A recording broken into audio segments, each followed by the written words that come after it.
Hello, sisters. Welcome to the Rising Feminine Online Temple, which is a 7 days initiation for every woman to journey back to her true essence.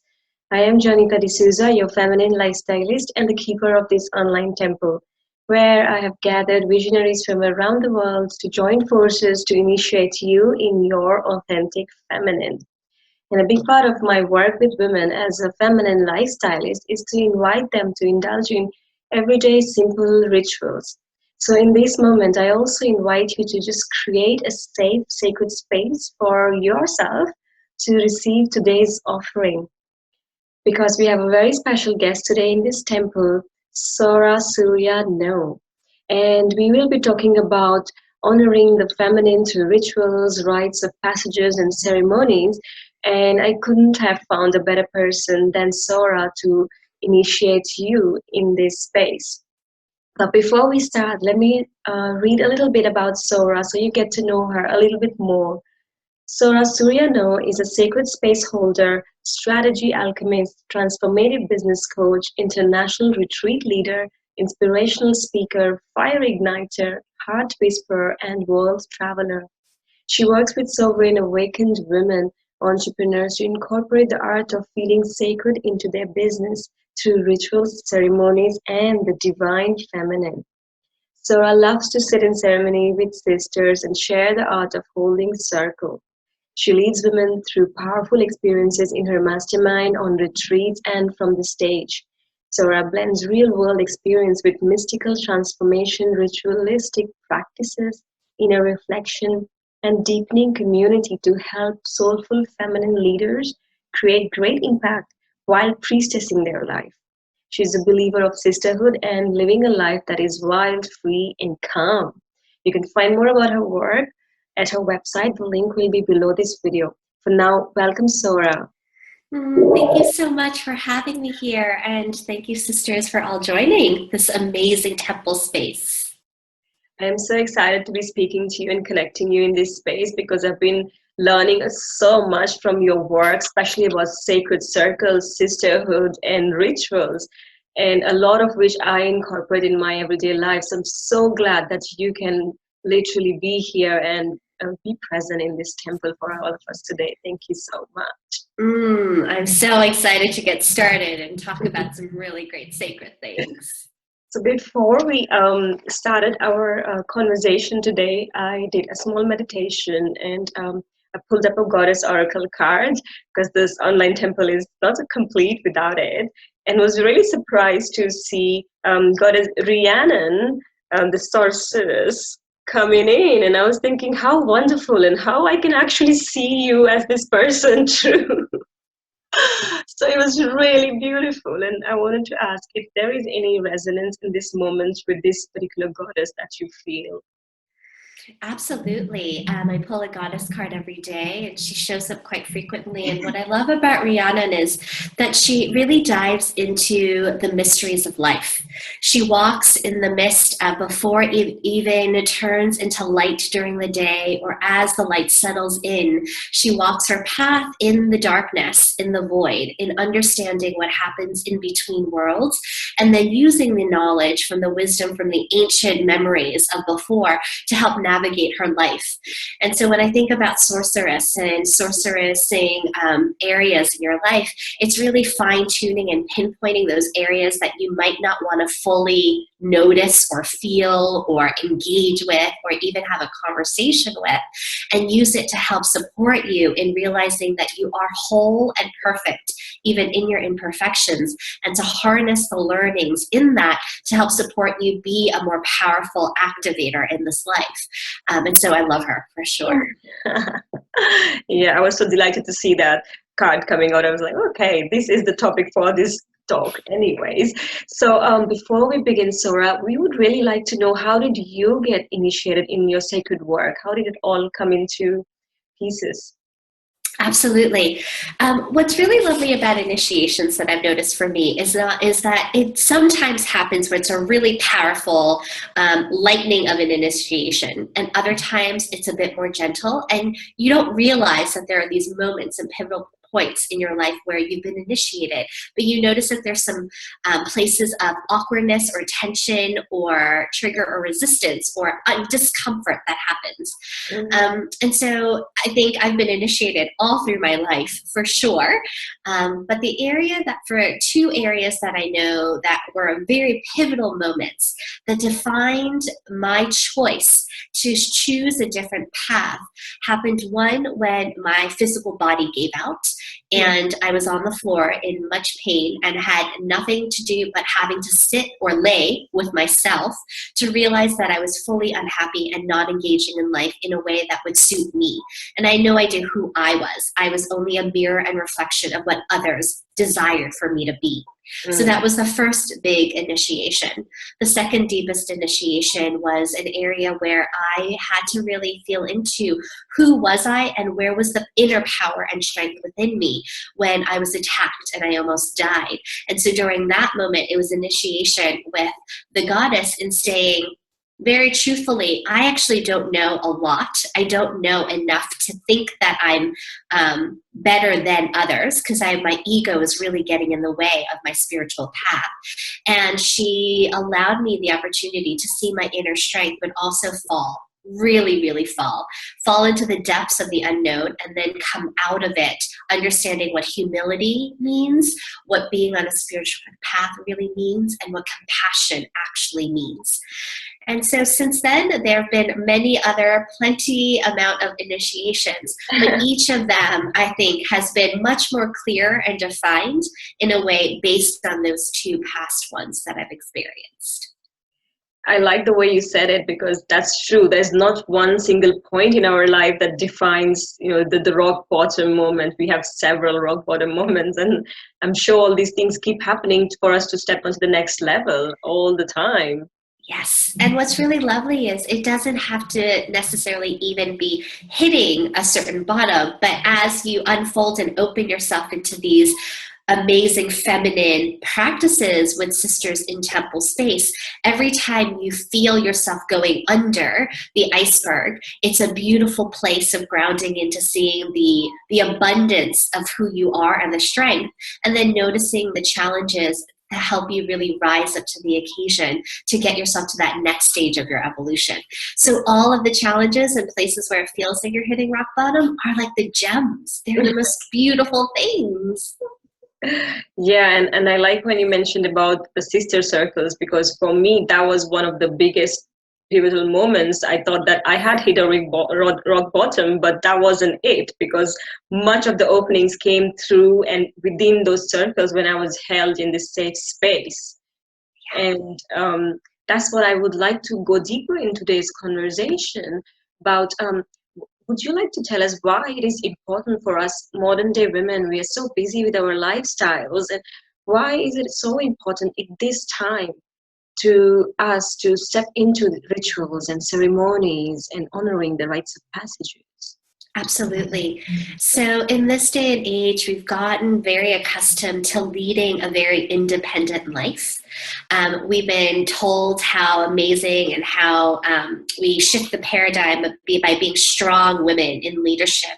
But typically the other perspective of that is that you have to do it by yourself.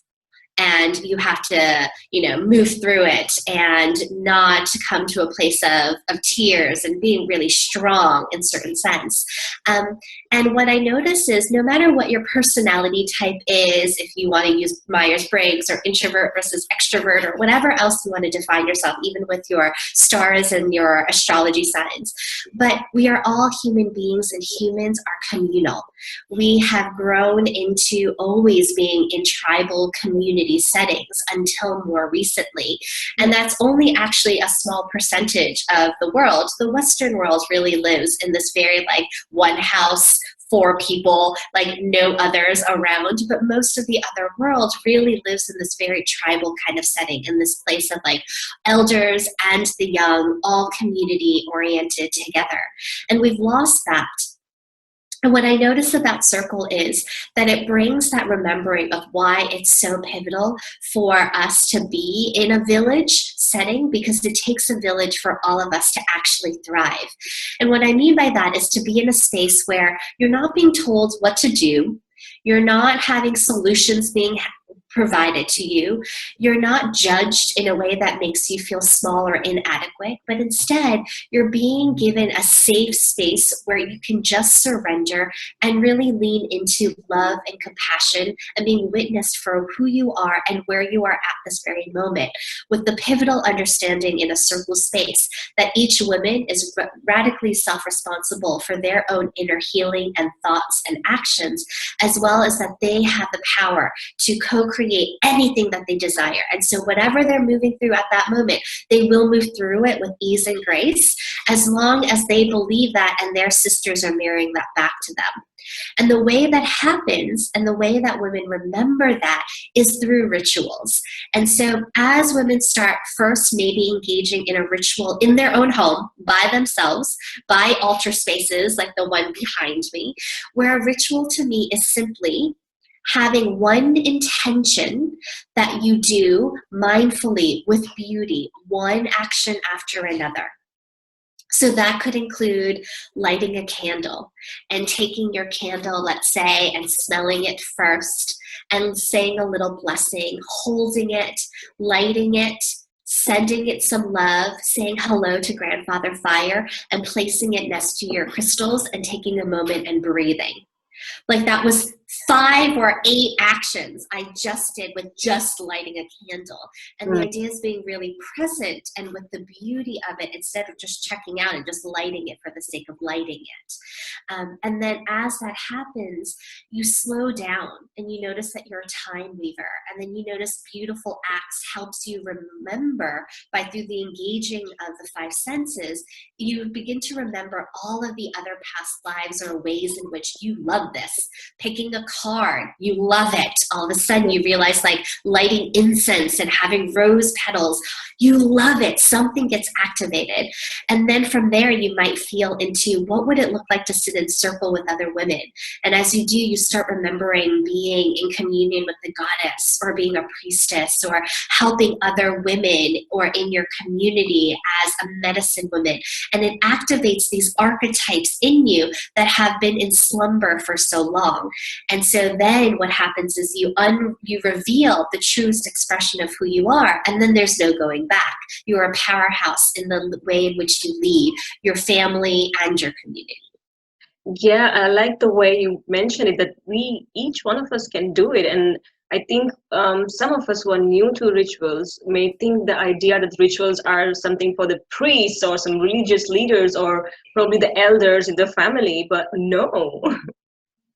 Yeah, no, it could be as simple as lighting a candle, putting some incense, placing some music on, anointing yourself with your favorite essential oil. It doesn't have to be something big, and it doesn't have to necessarily associate with a specific lineage or culture if that part of it makes you feel a little hesitant. And so knowing and understanding the being of honor and reverence to cultures and where they have come from with their spiritual practices is really a beautiful next step and a place of deepening into reverence to where things have come from.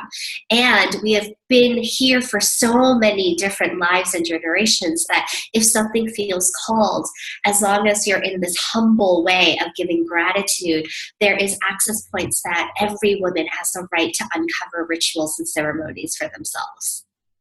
Yeah, and how about rites of passages? Would you say more about it? I'm sure that many of the women watching would like to know what exactly they are and what do you mean by rites of passages?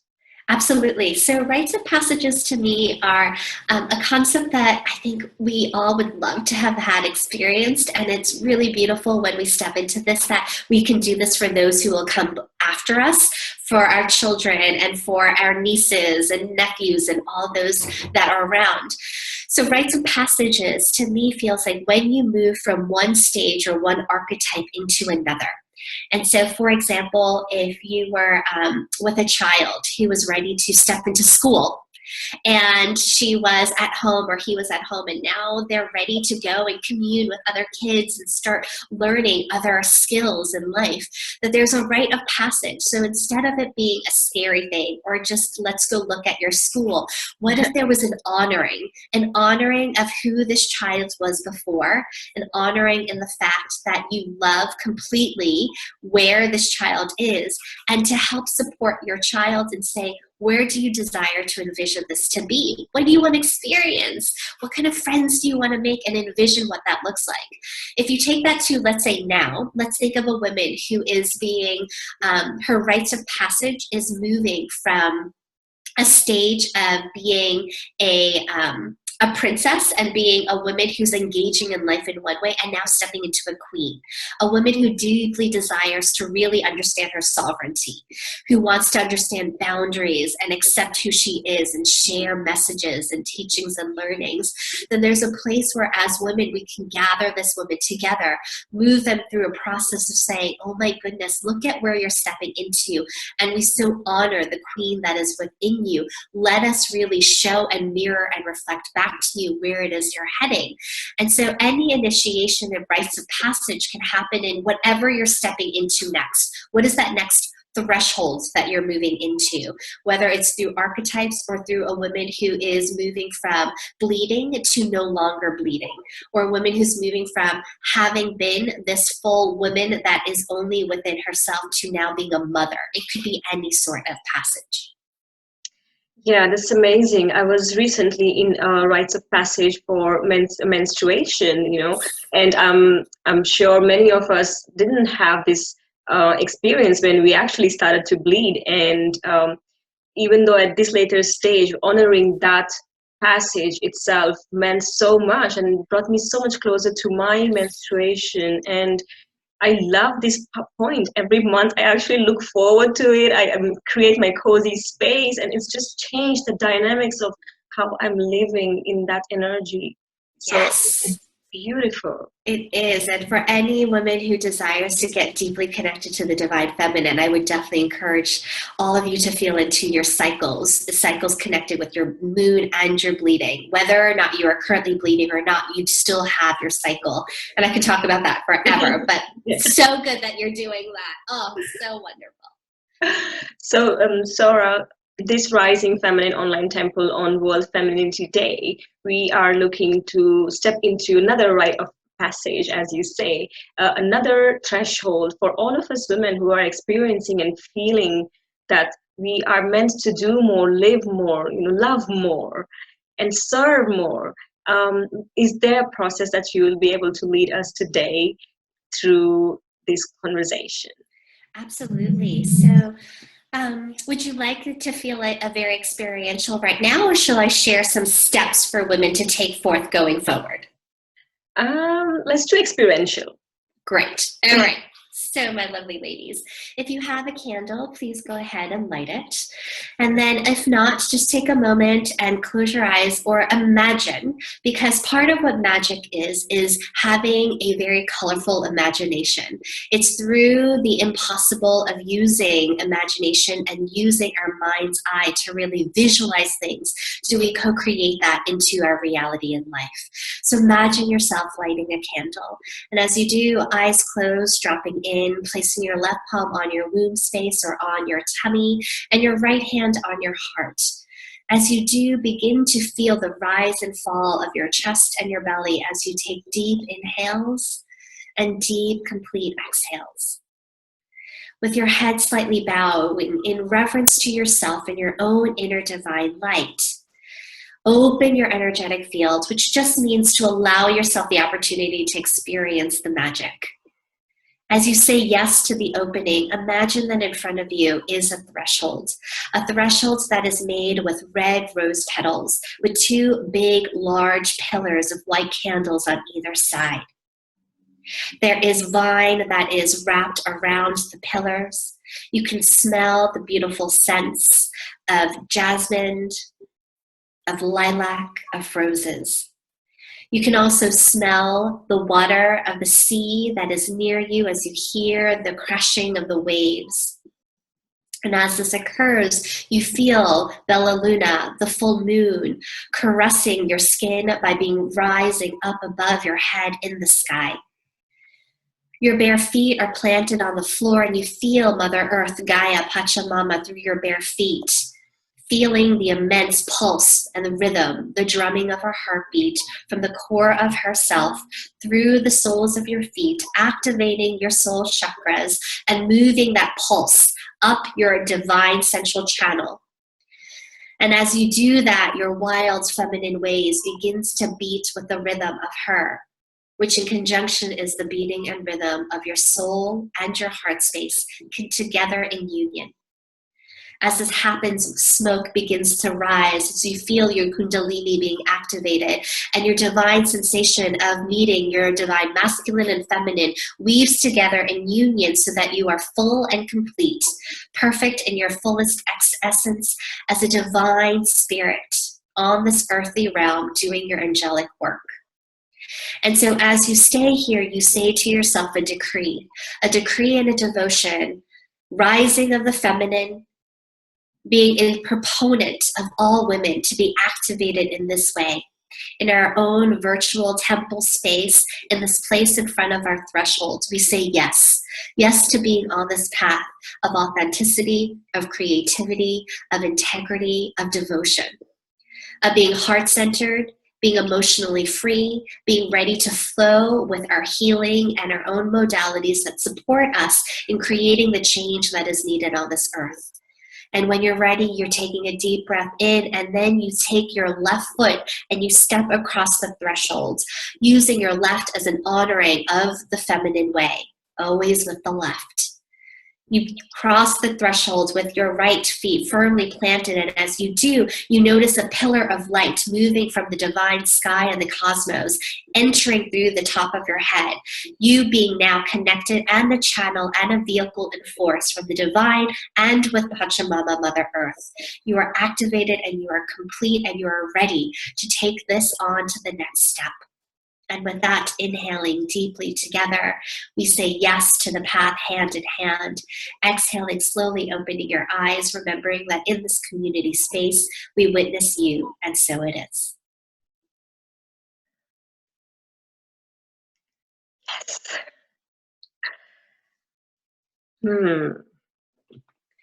Thank you for letting me share that. This feels great. When you mentioned about lifting your left foot, and I was literally lifting my left foot and feeling the soil, the warm earth, welcoming me in this passage. Wow. Thank you so much. Thank you so much for this. Thank you. There is a deep sense of remembrance that there is nothing more that needs to be. I just feel that. And I feel that if I'm talking for everyone listening or watching, everyone going through this, I would suggest them to journal the practice so that we really anchor what we receive. And I'm going to journal after this conversation too. So I'm voicing it out so I don't forget. I look forward to hearing all of the different shares. Yeah. Thank you so much. I have a question. Now, let's say somebody had really bad experience, something that I hear very commonly in my work with women suffering with their menstruation. And when they go through this rite of passage, they see themselves on the other side. And what has your experience been in working through specifically on this topic with the rite of passage? Yes. Typically when I have held space for women to do the specific rite of passage, it's usually healing the story of what their first menstrual cycle experience looked like, and also what they've heard throughout their time on this earth when it comes to menstruation. And typically from that, women will come to understand some of the things that they have experienced as experiencing based on someone else or based on being wounded by it. So, for example, it could be that they grew up hearing their aunts and their mothers deeply affected by bleeding and how they were cramping and all of this stuff. Or they might have been deeply affected by hearing others saying, "Oh my gosh, you're so emotional. Are you on your period? Like, what's wrong with you?" Or they might have had this place of feeling deeply embarrassed by the first bleed and not knowing who to turn to.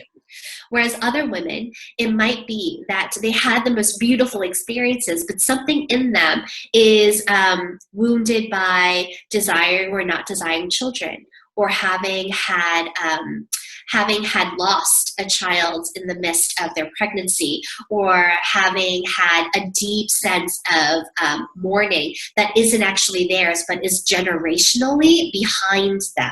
So there's all sorts of different reasons why cramping and why pain and it could feel not actually beautiful. And then the other aspect is changing perspective. When you notice why bleeding is so magical and potent and powerful, you instantly, your body begins to reacclimate and may have the opportunity to start shifting what feels like pain into what feels like magic and potent energy instead. So there's a whole slew of different things that could be happening. Yeah. Thank you for voicing that out. I'm sure many women listening and watching can totally relate to what you're saying. So, Sora, with this, we're coming to the close of this offering. And I would also like to ask one question that I've been asking every single guide in this online temple. What does rising feminine mean to you?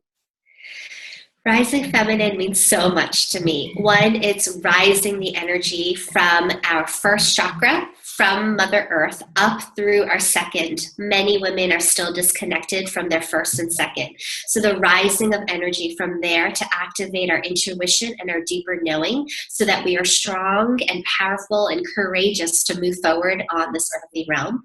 The second of the rising of the feminine is the collective, that we're noticing that now partnership, collaboration, working with other women, not doing things alone is really co-creating some beautiful things on this earth. So rising together in a collective setting with women feels very activated. And lastly, rising of the feminine energy in all of us, that conscious men out there also equally are understanding that it is embracing the feminine in their own sense and through other women. That is really a conversation that is being had right now as needed on this planet. And so that a rising of that as well, I think, is happening as in addition. Yes, beautifully said. So, Sora, I know that you have an amazing gift for the women watching. Would you like to say something about that? Absolutely. So the ladies will be receiving a 21-day sacred practice. It's a video series of all the women who I have connected with in creating a sense of awareness for myself around how others stay sacred, because it is a walking prayer of mine. Yeah, and I've watched all of those 21 videos and I loved all of the practices. So I highly recommend each one of you to sign up and get those videos. Thank you. And again, it's your own time, so don't get overwhelmed. That's easy. Thank you, Sora, for your time and your generosity and your offering in this online temple. I really appreciate that. Thank you. Bye.